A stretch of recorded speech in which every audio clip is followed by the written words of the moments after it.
Alright, hello class. So we're going to start a series on trigonometric identities.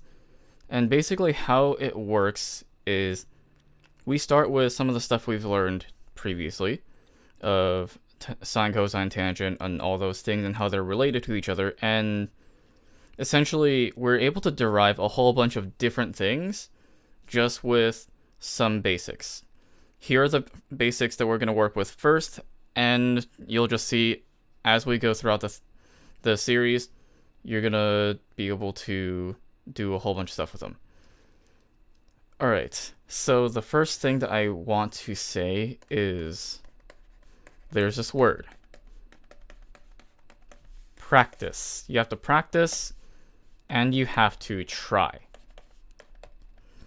If you neither practice nor try, this is going to be very difficult. So I'm just going to say that once. I've said it throughout the year. I say it all the time. Just practice and try. If you don't, it's impossible for you to learn. So do it. Okay, so this should be fairly familiar already. We know the tangent sine of cosine. Cotangent is the reciprocal of that. And then cosecant and secant are the reciprocal of sine and cosine respectively. So, question is, how do we even work with these then? Well, basically, same thing as algebra. If you have fractions, just work with them by either combining them, simplifying them, factoring them, etc. If there's something that's not fractions, same thing. Just somehow factor, multiply, divide, whatever you think is necessary there and is correct to do. One thing that's different than algebra is breaking things into sine and cosine. So here you have sines and cosines for everything, right? So that'll give you fractions. That could help you simplify things. Like you'll make it look complicated at first, but then you'll simplify it by doing stuff to it. Alright, so let's just try working with them. I suggest to pause the video as we go through this and try them before I do. That way you can kind of get an idea of what you're able to do and what you need a little more help on. And then just see how I do it later on. Alright, first one. Let's try this then. Well, it's kind of hard to see what to do with this at first, because you don't have anything that can like cancel or factor or anything. But tangent can be written as sine theta over cosine theta, right? Then we see that we can divide that out, and then we just get sine of theta left. That's it. Alright, so how about this?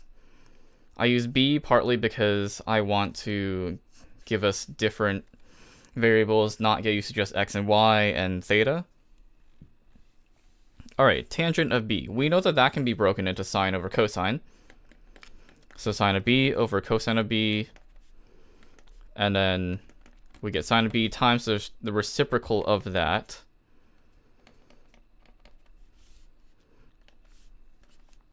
And then those can divide out, and then what's left is cosine of b. The other reason I chose b is because of memes. In other words, this. Alright, anyway, moving on.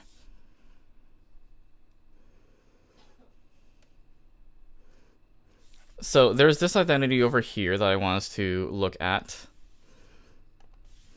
That we haven't directly gone over in the series yet, but you've seen it before, and if you're not in my class, you've probably seen it somewhere if you're learning trigonometry. But yeah, so that will be applied. Let's just do things first. This says verify, right?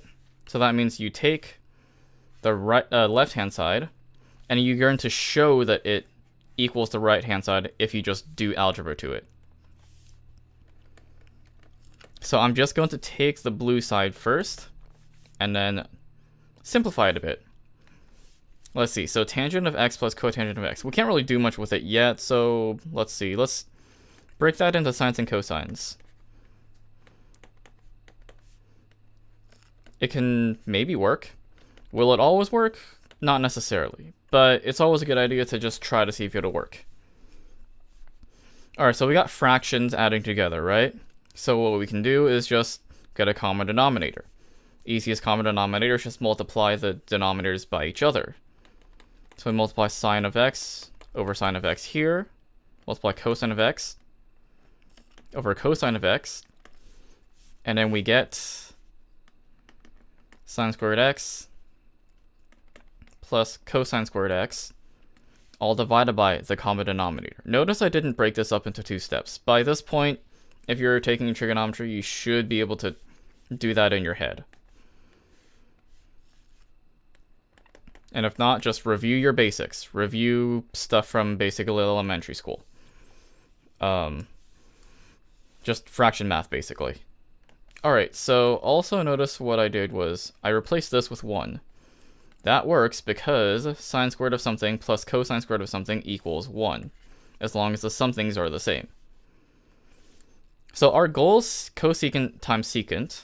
Well, we can break this into that. Notice that 1 over x is cosecant of x. 1 over cosine is secant of x. So we get that this equals, I'll write it in yellow to emphasize the point of we're going to get to yellow and never actually use yellow.